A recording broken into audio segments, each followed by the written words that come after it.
வணக்கம். ஈரான்ல நடந்துட்டு இருக்க பிரச்சனைகளோட ஆஃப்டர் மேத் நெக்ஸ்ட் என்ன ஆகப்போகுது? பல பேர் என்ன சொல்றாங்க, இன்னும் 1 வாரத்தில முடிஞ்சிரும். இன்னும் சில பேர் வந்து இது 1 மாசம் வரைக்கும் போறதுக்கான வாய்ப்பு இருக்கு அப்படிங்கிறாங்க. இங்க முதல்ல இந்தியாவோட இடத்துலருந்து நம்ம வந்து ஆரம்பிக்கலாம். இந்தியாவ பொறுத்தவரைக்கும் நம்ம எடுத்திருக்க ஸ்டாண்ட் அப்படிங்கிறது ஒரு டிப்ளமேட்டிக் ஸ்டாண்டா தான் எடுத்திருக்கோம். குறிப்பா வந்து இந்திய பிரதமர்லேருந்து ஆரம்பிச்சு இந்தியன் அஃபிஷியல்ஸ் எல்லாமே சொல்லக்கூடிய விஷயம் என்ன அப்படின்னு பார்த்தீங்கன்னா, அமீரகத்தில மட்டும் இல்லாம அங்க சுத்தி இருக்க நாடுகள்ல இருக்க இந்தியர்கள் எல்லாருமே பத்திரமா திரும்பணும் அப்படிங்கிறதுக்காக அந்த தூதரங்கள், அந்த நாட்டோட தலைவர்கள், ஷேக்ஸ் கிட்டலாம் வந்து நம்மளோட மோடி அவர்கள் பேசுறது மட்டும் இல்லாம, வெளியுறவு துறையிலும் பார்த்தீங்கன்னா, அத ஒரு ஃபர்ஸ்ட் பிரையாரிட்டியா வந்து வச்சுட்டு இருக்காங்க. ஸோ பேசிக்கலி இதுலேருந்து என்ன தெரியுது அப்படின்னு பார்த்தீங்கன்னா, இந்தியா இந்த ஈரான் பிரச்சனையில கை கழுவிருச்சு அப்படின்னு சொல்ல முடியாது. ஒரு டிப்ளமேட்டிக் ஸ்டாண்ட் எடுத்து ஒதுங்கி வந்துட்டாங்க. இதில என்ன ரொம்ப ஒரு வருத்தமான விஷயம் என்னன்னு பார்த்தீங்கன்னா, இந்தியாவும், ஈரானும் ரொம்ப நாளா வந்து ஒரு நட்புறவுல இருக்கிறது மட்டும் இல்லாம, பல இடங்கள்ல இந்தியாவுக்கு சாதகமா ஈரான் வந்து ஜனநாயக சார்புல ஓட்டடிக்கிறது மட்டும் இல்லாம, நெறைய பேக்ஸு, டீல்ஸு குறிப்பா வந்து எண்ணெய் சம்மந்தப்பட்டு எந்த பிரச்சனைகள் வந்தாலும், சில நேரத்தில வந்து பார்த்தீங்கன்னா, சில காய்கறிகளோட தட்டுப்பாடு ஏற்பட்டாலும், எல்லாமே நம்மளுக்கு வந்து ஈரான் எப்பவுமே வந்து உதவி செய்யறதுக்கு வந்து தவறுனதே இல்ல. இப்படி ஒரு சூழ்நிலையில வந்து பார்த்தீங்கன்னா, இந்தியா எடுத்திருக்க இந்த ஸ்டாண்ட் எந்த அளவுக்கு வந்து கரெக்ட் அப்படிங்கிறத நெறைய பேர் வந்து கேள்விப்பட்டுருக்காங்க. இப்போ வந்து கேள்வி கேட்டிருக்க இந்த சூழ்நிலையில வந்து பார்த்தீங்கன்னா, நம்ம அதாவது சினிமாலயும் சரி, அரசியல்லயும் சரி, யாருமே வந்து நிரந்தர எதிரியும் இல்ல, நண்பனும் இல்ல அப்படின்னு சொல்லுவாங்க. அது ஜியோ பாலிடிக்ஸ்க்கும் அப்படியே வந்து பொருந்தும். ஒரு நாடு அப்படிங்கிறத நடத்துறோன்றது பார்த்தீங்கன்னா வந்து, அந்த நாட்டுக்கு உண்டான சில சித்தாந்தங்கள் இருக்கும். அந்த நாட்டோட கட்டமைப்புக்கு உண்டான சில ரூல்ஸ் இருக்கும். அத உடைக்காம வந்து பார்த்தீங்கன்னா, அந்த நாட்டை நடத்துறது, மற்ற நாடுகளோட இருக்கக்கூடிய பிரச்சனைகள் எப்படி டீல் பண்றாங்க அப்படிங்கிறதுல வந்து வெவ்வேறு விதமா வந்து மாறிக்கிட்டே இருக்கும். இன்னைக்கு இருக்கிற சூழ்நிலையில ஒரு 4, 5 மாசத்துக்கு முன்னாடி வந்து பார்த்தீங்கன்னா வந்து ரொம்ப ஃபேமஸான ஒரு picture. Chinese premier Xi Jinping, அதுக்கப்புறம் விளாடிமிர் புட்டின், அதுக்கப்புறம் மோடி 3 பேருமே வந்து பார்த்தீங்கன்னா வந்து பெய்ஜிங்கில வந்து நடந்த ஒரு மீட்டிங்கில வந்து சந்திச்சுட்டாங்க. ஒரு மாநாட்டில சந்திச்சுட்டு பேசுறப்போ வந்து அமெரிக்காக்கு 3 பேருமே வந்து சிம்ம சொப்பனமா விளங்குவாங்க அப்படின்னு சொல்லப்பட்டுச்சு. ஆனா அரசியல் அப்படியே வந்து மாறிருச்சு. ஏன்னா அமெரிக்கால ஒரு மேட் மேன் வந்து பதவியில உட்காருவாருன்னு யாரும் எதிர்பார்க்கல. ஒரு பிசினஸ் மேன் ரொம்ப டிட்டர்மைன்டா, அது மட்டும் இல்லாம ரொம்ப ஈகோயிஸ்டிக்கான ஒரு ஒரு அதிபர் வந்தா என்ன நடக்கும் அப்படிங்கிறது, அதுவும் அமெரிக்க அதிபரா இருந்தா என்ன நடக்கும் அப்படிங்கிறதுக்கான உதாரணம் தான் இப்போ வந்து பார்த்தீங்கன்னா, இப்போ ட்ரம்போட ஆட்சியில் நடந்துட்டு இருக்க விஷயங்கள்லாம். குறிப்பா வந்து அமெரிக்க அதிபர்கள் பெரும்பான்மையா பிசினஸ் பீப்பிளா தான் வந்து இருந்திருக்காங்க. ஒபாமா போன்ற சில எக்செப்ஷன்ஸ் இருந்தாலும், அவங்க பெரிய பிசினஸ் ஜெயண்ட்ஸா இருக்கிறவங்க அந்த பதவியில வந்து உட்கார்றப்போ வந்து பார்த்தீங்கன்னா, ரொம்ப ருத்லெஸ்ஸான நடவடிக்கை எடுப்பாங்க அப்படிங்கிறத இந்த ட்ரம்ப் எடுத்திருக்கக்கூடிய ஈரான் நடவடிக்கை வந்து சொல்லுது. இதோட பின்னணி என்ன அப்படிங்கிறத வந்து பார்க்கலாம். ஈரான் கிட்டயும் சில தவறுகள்லாம் இருக்கு. குறிப்பா ஈரான் எப்பவுமே அமெரிக்காவ அழிப்பேன், அமெரிக்காவ எதிர்க்கிறது, அழிக்கிறது தான் எங்களோட வேலை அப்படின்றத ரொம்ப ஒரு 3, 4 வருஷமா தொடர்ந்து காணொலி வாயிலாலேயே வந்து சொல்லிட்டு இருக்கிறது மட்டும் இல்லாம, Iran is always against America அப்படிங்கிற மாரியான ஒரு நரேட்டிவ் என்னைக்கோ வந்து உருவாக்கி வச்சுட்டாங்க. அப்படி இருக்கிறப்போ அமெரிக்கா வந்து என்னைக்குமே வந்து ஈரான ஒரு த்ரெட்டா பார்க்கறது மட்டும் இல்லாம, சமயம் கிடைக்கிறப்போ கரெக்ட்டா அவங்கள முடிச்சு விடணும் அப்படின்னு தான் பார்க்குறாங்க. இந்த நேரத்தில சீனா வந்து இதில வந்து ப்ளே பண்ணப்பட்டிருக்கு அப்படின்னு தான் சொல்லணும். சீனா வந்து அமெரிக்காவோட ரொம்ப ஈக்குவலா மட்டும் இல்லாம, இன்னும் கொஞ்ச நாள்ல தாண்டி ஒரு சூப்பர் பவரா போறதுக்கான அவங்க டெக்னாலஜி வைஸ் மட்டும் இல்லாம, பொருளாதார ரீதியான இன்னும் கொஞ்ச நாள்ல சர்பாஸ் பண்ருவாங்க அப்படிங்கிற மாரி கிராஃப்லாம் போட்டு அவங்க வொர்க் பண்ணிட்டு இருக்கிறத அமெரிக்கா புரிஞ்சுட்டு சீனாவ வச்சு ஒரு கேம் விளையாடுறாங்க. அதற்கு முன்னாடி சீனா என்ன கேம் விளையாடுறாங்க அப்படிங்கிறத வந்து பார்க்கலாம். குறிப்பா ஈரானுக்கு வந்து பார்த்தீங்கன்னா, சைனா டெக்னாலஜி வைஸ் ரொம்ப சப்போர்ட் பண்றது மட்டும் இல்லாம, இன்னும் நெறைய வகையில அவங்களுக்கு உண்டான வந்து பார்த்தீங்கன்னா, ஜனநாயக சபையில அமெரிக்கா என்னதான் சாங்ஷன்ஸ் போட்டாலும் வந்து, ஈரான் கிட்ட இருந்து ஆயில் வாங்குறத சீனா வந்து நிறுத்தவே இல்ல. இந்த கோஸ்ட் ஷிப்ஸ் அப்படின்னு சொல்லப்படுற மாரி வந்து பார்த்தீங்கன்னா, ரேடார்ல சிக்காம, இல்ல வேற லேபிள் ஒட்டி, வேற இடத்துலருந்து ஸ்டார்ட் பண்ணி ஒரு கண்டெய்னர் வந்து பார்த்தீங்கன்னா வந்து சீனாவ அடையிற மாரி அப்படின்னு தொடர்ந்து சைனா அவங்களோட முழு பவர யூஸ் பண்ணி, ஈரான் கிட்ட இருந்து அந்த ஆயில வாங்குறதுக்கான பல வகைகள்ல அமெரிக்கன் சாங்ஷன்ஸையும் தாண்டி வந்து பார்த்தீங்கன்னா, தொடர்ந்து வந்து செஞ்சுட்டு இருக்காங்க. இத அதிகாரப்பூர்வமா பண்றப்போ வந்து பார்த்தீங்கன்னா, அமெரிக்காவுல நேரா சீனா வந்து கேள்வியோ, சவாலோ எழுப்ப முடியும். ஆனா சீனா அது மறைமுகமா பண்றப்போ, அமெரிக்கா இதற்கு எதிரா வந்து சீனாக்கு எதிரா ஒரு ஒரு தந்திரமான கேம் விளையாடினா மட்டும் தான் இத வந்து முடிக்க முடியும்னு நெனைக்கிறாங்க. ஸோ சீனா ஒரு பக்கம் ஈரான் கூட ஒரு நட்புறவு பேணி அவங்களுக்கு ஹெல்ப் பண்ணி டெக்னாலஜி வைஸ் ஹெல்ப் பண்ணி ட்ரோன்ஸ் இந்த மாதிரி நிறைய விஷயம் கொடுத்து ஹெல்ப் பண்ணுறது மட்டும் இல்லாமல் ஆயிலையும் வாங்கி அவங்க பொருளாதாரத்தை வந்து சீரான நிலைமையில் வச்சுட்டு இருக்கப்போ இன்னொரு பக்கம் என்ன பண்ணுறாங்க அப்படின்னு வந்து பார்த்தீங்கன்னா, இப்போ ஈரானில் ஒரு பெரிய இன்வெஸ்ட்மெண்ட் பண்ணாங்க. அங்கே நிறைய பிரிட்ஜ் கட்டுறதா இருக்கலாம், ஃபேக்ட்ரிஸ் கட்டுறது, இன்ஃப்ராஸ்ட்ரக்சர். இது வந்து சீனாவுடைய ஒரு டிப்பிக்கல் ஸ்டைல். எந்த ஒரு கண்ட்ரியாக இருந்தாலும் இப்போ ஸ்ரீலங்கா எடுத்துக்கலாம், இல்லை ரொம்ப கஷ்டப்படுற கண்ட்ரியாக இருந்தால் அங்கே போயிட்டு இன்வெஸ்ட் பண்ணி அந்த கண்ட்ரியில் ஒரு இன்ஃப்ளூயன்ஸ் மட்டும் இல்லாமல் அந்த கண்ட்ரியோட அரசியலை வந்து ஆட்டி அமைக்கணும் அப்படிங்கிறது ஈரான்லேயும் ரொம்ப சக்ஸஸ்ஃபுல்லாக வந்து சைனா பண்ணுறது என்ன பண்ணுறாங்க பண்ணுறாங்க. இன்னொரு சைடு போட்டு ஒரு கிளவரான ஒரு நடவடிக்கை எடுக்கிறாங்க. அது என்ன அப்படின்றது பார்த்தீங்கன்னா, அமீரக நாடுகள் இப்போ சவுதி அரேபியா மட்டும் இல்லாமல் துபாய், பஹ்ரைன் இந்த மாதிரி எல்லா நாடுகள்லையும் வந்து பார்த்தீங்கன்னா, அவங்க போய் அந்த பிராந்தியங்களில் அவங்களோட இன்வெஸ்ட்மெண்ட்டை பண்ணுறது மட்டும் இல்லாமல் அவங்களுக்கும் வந்து பார்த்தீங்கன்னா டெக்னிக்கல் சப்போர்ட் பண்ணுறோம் அப்படிங்கிற மாதிரி அது மட்டும் இன்வெஸ்ட் பண்ணுறோம் அப்படின்னு சொல்லிட்டு இன்னொரு சைடு அவங்களே வந்து பேக் பண்ணுறாங்க. ஸோ ஒரு பக்கம் வந்து அந்த அமீரக நாடுகளுக்கு என்றைக்குமே த்ரெட்டாக இருக்கிற ஒரு ஈரான் அவங்களுக்கும் ஒரு சப்போர்ட்டு, இன்னொரு பக்கம் ரொம்ப செல்வ செழிப்போடு கொளிச்சிட்டு இருக்க ஒரு பிஸ்னஸ் சிட்டியாக மாறிட்டு இருக்க இன்டர்நேஷனல் சிட்டியாக ஒரு சேஃப் சிட்டியாக வந்து பார்க்கப்பட்டு இருந்த துபாய் போன்ற இடங்களுக்கு சீனாவுடைய இன்வெஸ்ட்மெண்ட் அப்படிங்கிறது வந்துட்டே இருந்துச்சு. ஸோ ரெண்டு பக்கமே ஒரு நட்புறவு வச்சு ஒரு கான்டினென்ட்டை தாண்டி வந்து பார்த்திங்கன்னா தங்களோட ஆதிக்கத்தை நேரடியாக செலுத்த முடியல அப்படின்னா கூட இன்டைரக்டாக அங்கே கண்ட்ரோலில் வச்சுக்கணும் அப்படிங்கிறத சீனா தொடர்ந்து பண்ணிகிட்டே இருந்துச்சு. ஸோ இதை பார்த்துக்கிட்டே இருந்த அமெரிக்கா சூப்பராக ஒரு கேம் விளாடணும் அப்படிங்கிறத ஈரானுடைய த்ரெட் அப்படிங்கிறது மட்டும் இல்லாமல் இஸ்ரேல் கூட, அதாவது இஸ்ரேல் வந்து தொடங்கின அந்த போன வருஷம் ஒரு போர் தொடங்கினாங்க இல்லையா, அதை பயன்படுத்தி கொண்டு என்ன பண்ணுறாங்க, 1.5 வருடமாக ஒரு மாஸ்டர் பிளான் பண்ணி தொடர்ந்து கொஞ்சமாக வந்து அமெரிக்கன் பேசஸ் மட்டும் இல்லாமல் ஈரானை நோக்கி வந்து தங்களோட நேவி எல்லாத்தையும் வந்து பார்த்திங்கன்னா கொஞ்சமாக செலுத்தி ஒரு பொசிஷன் பண்ணுறாங்க. இதுக்கு 1.5 வருஷத்துக்கு மேலே வந்து ஒரு பெரிய பிளான் போட்டு ஈரானை தங்களோட வலையில் வந்து விழ வைக்கிறாங்க அப்படின்னே சொல்லலாம். குறிப்பாக ஈரானை கோவப்படுத்துறது, ஈரானை எங்கே அடித்தா வலிக்கும் அப்படிங்கிற மாதிரி. ஏன்னா இப்போ இஸ்ரேலை பொறுத்த வரைக்கும் பார்த்தீங்கன்னா அமெரிக்காவோட ஒரு எக்ஸ்டென்ஷன் ஆன் மிடில் ஈஸ்ட் அப்படின்னு தான் வந்து சொல்லலாம். ஸோ எல்லாருமே நினச்சிப்பாங்க இஸ்ரேல் மட்டும்தான் அமெரிக்காவோட எக்ஸ்டென்ஷன் ஆஃப் மிடில் ஈஸ்ட் அப்படின்னு. ஆனால் ஈரானை சுற்றி ஒரு 180 மைலுக்கு தாண்டியே வந்து பார்த்திங்கன்னா அமெரிக்கன் பேசஸ் வந்து சுற்றி எல்லா இடங்கள்லையுமே வந்து இருக்குது. அதை வந்து பார்க்குறப்போ ஈரானுக்கு ஒரு எரிச்சல் ஆகிறது மட்டும் இல்லாமல் குறிப்பாக வந்து இந்த பேசஸ்லாம் பக்கத்துலேயே இருக்கிறது ஈரானுக்கு ஒரு வெறுப்பாக இருந்துச்சு. அப்போ ஈரான் என்ன பண்ணுறாங்க, அமீரக நாடுகள் திருப்பி வந்து தங்களோட லான்ச் பேட்ஸ் மிசைல்ஸ்லாம் திருப்பி வைக்கிறாங்க.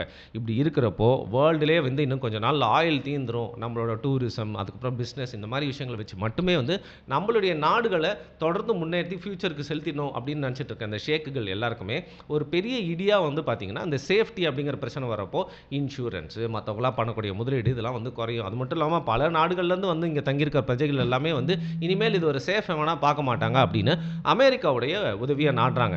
இதை அழகாக பயன்படுத்திக்கிட்டு அமெரிக்கா என்ன பண்ணுறாங்க, சீனாவோட கேமை உடைக்கிறதுக்காக ஈரானோட எந்த இடம்லாம் வந்து சீனா வந்து இன்ஃப்ராஸ்ட்ரக்சர் வந்து பில்ட் பண்ணிச்சு, எந்த இடங்கள்லாம் வந்து பார்த்திங்கன்னா அணு உலைகள் இருக்குல்ல, எங்கெல்லாம் லான்ச் பேட்ஸ் இருக்குன்னு சொல்லிட்டு ப்ராப்பராக ப்ரெசிஷன் பாம்பிங் பண்ணுறாங்க. உதாரணத்துக்கு வந்து பார்த்திங்கன்னா இதில் காம்னேனி வந்து செத்ததே வந்து அது ஒரு பெரிய கான்ட்ரவர்சி. பட் அதுக்கு பின்னாடிலாம் நம்மளுக்கு வரக்கூடிய தகவல் அப்படிங்கிறது மொசாத்தோட உதவியோடு என்ன பண்ணுறாங்க அப்படின்னா ஈரானில் இருக்க எல்லா சிக்னல்ஸுமே வந்து பார்த்திங்கன்னா ஹேக் பண்ணி அந்த சிக்னல்ஸ் இருக்க கேமரா எல்லாத்துலேயுமே வந்து ஹேக் பண்ணி வந்து பார்த்திங்கன்னா அதை ஃபுல் கண்ட்ரோலில் ரொம்ப நாளுக்கு முன்னாடியே வந்து எடுத்துடுறாங்க. ஈரான் இன்டெலிஜென்ஸ் என்ன எடுத்திருக்காங்க, நம்ம செய்கிறது எதுவுமே வந்து இஸ்ரேலுக்கு தெரியவே தெரியாது, அமெரிக்காவோட கண்ணிலையும் வந்து மண்ணை தூவிட்டோம், நம்ம எல்லாத்தையுமே வந்து கரெக்டாக பண்ணிட்டுருக்கோம், சைனீஸ் டெக்னாலஜியோட நம்மளோட விஷயங்கள் எல்லாமே சூப்பராக நடந்துட்டு இருக்கு அப்படின்னு நினைக்கிறப்போ அவங்கள நம்ப வச்சு என்ன பண்ணுறாங்க, மொசாது ஈரான்லேருந்து சில பீப்புளெலாம் வந்து மொசாத்துக்குள்ளே ஸ்பைஸ் ஆகணும்னு நினைக்கிறாங்க. அப்படி அதுக்காக வெடிக்கப்பட்ட ஒரு கமிட்டியோட தலைவரே வந்து பார்த்திங்கன்னா ஒரு மொசாத் ஏஜென்ட்டாக இருக்காது.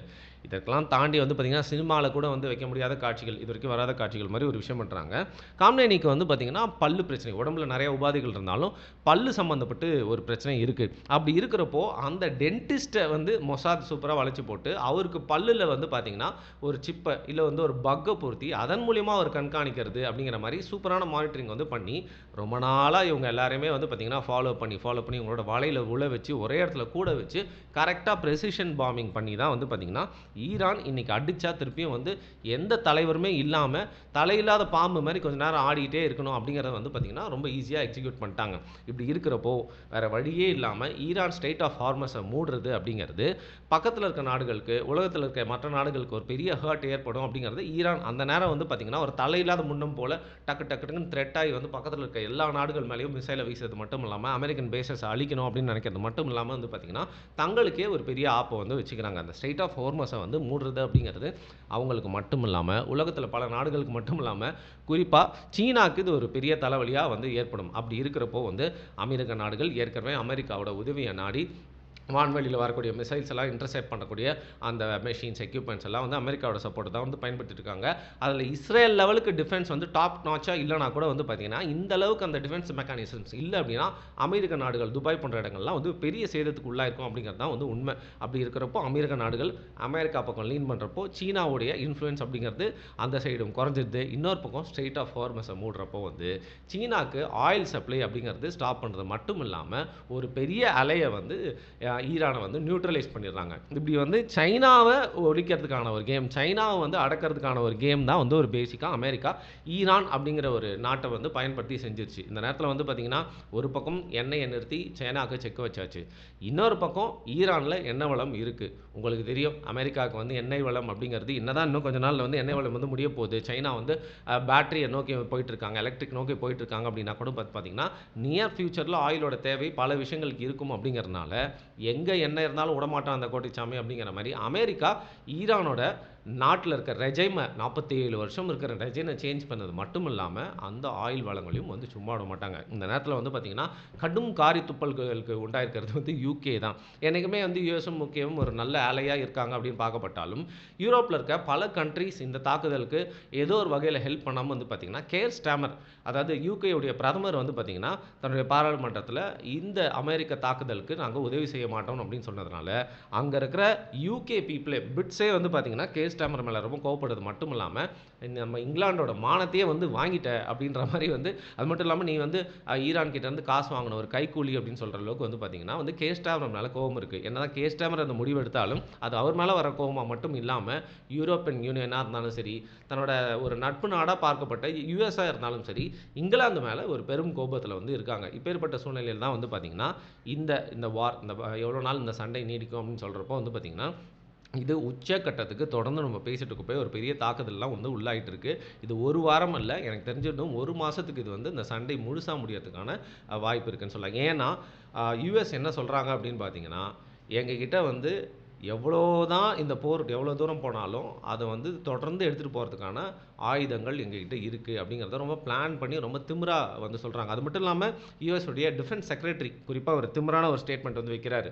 இது வந்து பார்த்திங்கன்னா இது வந்து இந்த ஒரு சித்தாந்தத்துக்காகவோ இது நியாயமா அப்படிலாம் நாங்கள் பார்க்கல. எங்களோட மிஷின் வந்து பார்த்திங்கன்னா ஈரானை வந்து நியூட்ரலைஸ் பண்ணணும், அவங்கள வந்து ஸ்டாப் பண்ணணும். அவங்க எங்களுக்கு த்ரெட்டாக இருந்தாங்க, அதனால் நாங்கள் அவங்கள அடிப்போம். அதனால் எந்த சித்தாந்தத்துக்கு எதிராகவும் நாங்கள் செய்யக்கூடியதோ எந்த மதத்துக்கு எதிராக செய்யக்கூடியதோ எங்களோட வேலையும் இல்லை. எங்களோட மிஷன் அப்படிங்கிறது உங்களோட நியாயங்களுக்கு அப்பாற்பட்டது அப்படின்னு சொல்லிட்டு ஸ்ட்ரைட்டாகவே வந்து ஈரானை முடிக்கிறதுக்கான ஒரு வேலையை வந்து சூப்பராக பிளான் பண்ணிட்டாங்க. இதில் முக்கியமாக வந்து பார்த்திங்கன்னா ஈரான் எடுத்த சில அரசியல் நடவடிக்கைகள் ரொம்ப தவறாக இருந்ததுனாலையும் ஈரான் வந்து பார்த்திங்கன்னா சுற்றி இருக்கிற தன்னுடைய அண்டை நாடுகளை ஒரு த்ரெட்டோட, ஏன்னா அங்கே அணுசக்தி உள்ள ஒரு நாடு இல்லை அணுகுண்டு போடுற ஒரு நாடு உருவாயிருச்சு அப்படின்னா அங்கே இருக்கிற மற்ற அமீரக நாடுகள் எல்லாத்துக்குமே என்றைக்குமே ஒரு த்ரெட்டாக இருக்கிறது மட்டும் இல்லாமல் அவங்களுடைய ட்ரீம் அது ஒரு பிஸ்னஸ் சிட்டியாக மாற்றணும் அப்படின்னு நினைக்கிறது வந்து பார்த்திங்கன்னா என்றைக்குமே நிறைவேறாது ஈரானோட த்ரெட்னால. அப்படிங்கிறதுனால அமெரிக்காவுடைய உதவி நாடி அமெரிக்காவின் இந்த ஆப்பர்ச்சுனிட்டியை பயன்படுத்தி சைனாவுக்கு ஒரு பெரிய செக் வைக்கிறதுக்காக இது பண்ணிட்டாங்க. இதற்கு முன்னாடியே என்னதான் வந்து ரஷ்ய அதிபர் புதின் இதுக்கு வந்து பார்த்திங்கன்னா வந்து கண்டனங்கள் தெரிவித்தாலும் ரஷ்ய அதிபர் புதினையும் எப்பயோ வந்து பேசி ஆஃப் பண்ணிட்டான்ப்பா அப்படிங்கிற மாதிரி வந்து பார்த்திங்கன்னா சில அரசியல் நடவடிக்கை மூலிமா வந்து அவரை ஜஸ்ட் கண்டனத்தை தாண்டி எந்த ஒரு நடவடிக்கையும் எடுக்காத மாதிரி வந்து வச்சுட்டாங்க. இப்போ பல பேர் வந்து சொல்லக்கூடிய விஷயம் என்னென்னா, அப்பாவி பசங்க வெனிசுலா அடிப்பீங்க, ஈரானை முடிச்சு விட்டீங்க, அங்கே ஒருத்தர் இருக்கான் பார் கிம் ஜாங் உன், அவனை உன்னால் எதாவது பண்ண முடியுதாடா அப்படிங்கிற மாதிரி கேட்டால், ஸோ அமெரிக்காவை பொறுத்த வரைக்கும் பார்த்திங்கன்னா எங்கேயாவது ஒரு தேவை இருக்குன்னா மட்டும்தான் அவங்கள போய் வந்து அடிப்பாங்க, இல்லை அங்கே இருக்கிற வந்து அரசை வந்து கவிழ்ப்பாங்க. குறிப்பாக வந்து பார்த்திங்கன்னா தாய்வானில் அவங்க பண்ணக்கூடிய அரசியல் மாற்றங்கள், பங்களாதேஷில் அவங்களோட இன்ஃப்ளூயன்ஸ் அப்படிங்கிறத எந்த இடத்துல தேவையோ வந்து தொடர்ந்து பண்ணிகிட்டே தான் இருப்பாங்க. அப்படி தான் வந்து பார்த்திங்கன்னா இந்த கிம் ஜாங் உன் நார்த் கொரியாவுக்கு பொறுத்த வரைக்கும் அமெரிக்காவுக்கு வந்து த்ரெட்டாக என்றைக்குமே வந்து வாய் விட்டதே இல்லை. அதாவது அப்பப்போ சில டயலாக்ஸ் இருந்தாலும் கம்யூனிட்டி மாதிரி வந்து பார்த்திங்கன்னா இயர்ஸ் கணக்கில் அமெரிக்கா அழிக்கிறது தான் எங்களோட நோக்கம், அமெரிக்கா எதுக்காக வந்து ஆயுதத்தை திருப்புறது, அமெரிக்காவுக்கு எதிரான ஒரு அரசியல் செய்கிறது அப்படிங்கிற மாதிரியான விஷயத்தை தொடர்ந்து வந்து கிம் ஜாங் உன்னோட அரசு செய்யாதது மட்டும் இல்லாமல் அந்த பிராந்தியத்தில் அமெரிக்காவுக்கு எந்த தேவையுமே இல்லை. மேபி ஒரு ஆயில் வளம் இல்லை, பட் மெக்னீஷியம் இந்த மாதிரி நிறைய விஷயங்கள் நார்த் கொரியாவில் நீங்கள் வந்து தோண்ட கிடைக்கிறதுக்கான வாய்ப்பு இருக்குது அப்படின்னு சொன்னாலும் ஒரு பிராந்தியத்தில் போயிட்டு அவங்களோட அரசியல் ஆளுமையை செலுத்தினா அங்கே அவங்களுக்கு ஒரு பெரிய ஆதாயம் கிடைக்குமா அப்படின்னு பார்த்தா அமெரிக்காவுக்கு நார்த் கொரியாவும் சரி கிம் ஜாங் உன்னும் சரி ஒரு பெரிய ஆதாயம் எதுவுமே வந்து அதை வந்து கண்ட்ரியை கான்குவர் பண்ணி அந்த ஆட்சியை சேஞ்ச் பண்ணால் கிடைக்க போகிறதில்ல. அப்படி வந்து சேஞ்ச் பண்ணணும்னு நினச்சாலும் ஏற்கனவே அமெரிக்கா கூட ரொம்ப நட்புறவாக இருக்கக்கூடிய சவுத் கொரியா அப்படிங்கிறதே ஒரு பெரிய அமெரிக்கன் பேஸாக தான் வந்து பார்க்கப்படுது. ஸோ அதனால தான் வந்து பார்த்திங்கன்னா கிம் ஜாங் உன்னோட அந்த ஆட்சியை வந்து கலைக்கிறதுக்கு அமெரிக்கா இது வரைக்கும் எதுவும் பண்ணல. பட் ஃபியூச்சரில் எது வேணால் நடக்கலாம் அப்படின்னு தான் சொல்லலாம். ஒரு பக்கம் என்ன தெரியுது அப்படின்னு பார்த்தீங்கன்னா, சைனா என்ன தான் வளர்ந்துகிட்டே வந்தாலும் சைனா பிஸ்னஸ் லெவலில் அண்ட் டெக்னாலஜி லெவலில் ராணுவ நடவடிக்கையில் பார்த்திங்கன்னா வந்து அமெரிக்காவை வந்து முயற்சி செஞ்சுட்டே இருந்தாலும் இன்னும் நம்மளால் ஒத்துக்க முடியாத ஒரு பெட்டர் ட்ரூத் என்ன அப்படின்னு பார்த்தீங்கன்னா, அமெரிக்கா 10 ஸ்டெப்ஸ் அஹெட் தான் உலக அரசியலில் இருக்காங்க அப்படிங்கிறது தான். இந்த நேரத்தில் இன்னொரு விஷயம் என்ன அப்படின்னு பார்த்தீங்கன்னா, இஸ்ரேலோட பெஞ்சமின் நேத்தானியாஹு செத்துட்டாரு அப்படின்னு சொல்லிட்டு வந்து கிளப்பி விட்டாங்க. பட் அவர் வந்து ரொம்ப ஆரோக்கியமா வந்து பார்த்தீங்கன்னா, தொடர்ந்து இந்த போரை நடத்துறதுக்கான எல்லா வேலையும் வந்து பண்ணிட்டு இருக்காங்க. இதில குறிப்பா வந்து இஸ்ரேல் தரப்புலருந்து இஸ்ரேலுக்குள்ள இருக்க நெறைய பேரே வந்து இப்ப நடத்திட்டு இருக்க நடவடிக்கைகளுக்கு எதிர்ப்பு தெரிவிக்கிறது மட்டும் இல்லாம, அமெரிக்காலும் பல பேர் வந்து இதுக்கு எதிரா வந்து குரல் எழுப்பிட்டு இருக்காங்க. ஒரு பக்கம் ஈரான்ல இருக்க மக்கள் யாரெல்லாம் வந்து பார்த்தீங்கன்னா, காம்னேனிக்கு எதிரா இருந்தாங்களோ, அவங்களே வந்து பார்த்தீங்கன்னா, இதுக்கு சப்போர்ட்டா வந்து பேசிட்டு இருந்தாலும், இன்னொரு ஒரு பக்கம் வந்து ஈரான்லேருந்து யாரெல்லாம் தப்பிச்சு போய் வெளிநாட்டில வாழ்ந்துட்டு இருக்காங்களோ, அவங்க எல்லாருமே வந்து பார்த்தீங்கன்னா, காமினேனிக்கு இந்த எதிரான நடவடிக்கையை வந்து கொண்டாடிக்கிட்டு இருக்காங்க அப்படின்னே வந்து சொல்லலாம். இப்படி இருக்கிறப்போ வந்து என்ன ஆஃப்டர் மேத் நெக்ஸ்ட் நடக்க போகுது, வேற எந்தெந்த கண்ட்ரிலாம் இதில இன்வால்வ் ஆக போகுது, யாரெல்லாம் வந்து பார்த்தீங்கன்னா, அது மூலியமா பயனடைய போறாங்க. அது மட்டும் இல்லாம ஸ்ட்ரெய்ட் ஆஃப் ஹார்மஸ மூடுறதுனால, இன்னும் என்னென்ன பல மாற்றங்கள்லாம் ஏற்பட போகுது அப்படிங்கிறத வரப்போற காணொளிகள்ல உங்களுக்கு தொடர்ந்து தேவைப்பட்டா சொல்றேன். இந்த காணொளி உங்களுக்கு பிடிச்சிருந்ததுனா, கண்டிப்பா வந்து இந்த காணொளிய பத்தி என்ன நினைக்கிறீங்க அப்படின்றத கீழ கண்டிப்பா வந்து மறக்காம கமெண்ட் பண்ணுங்க.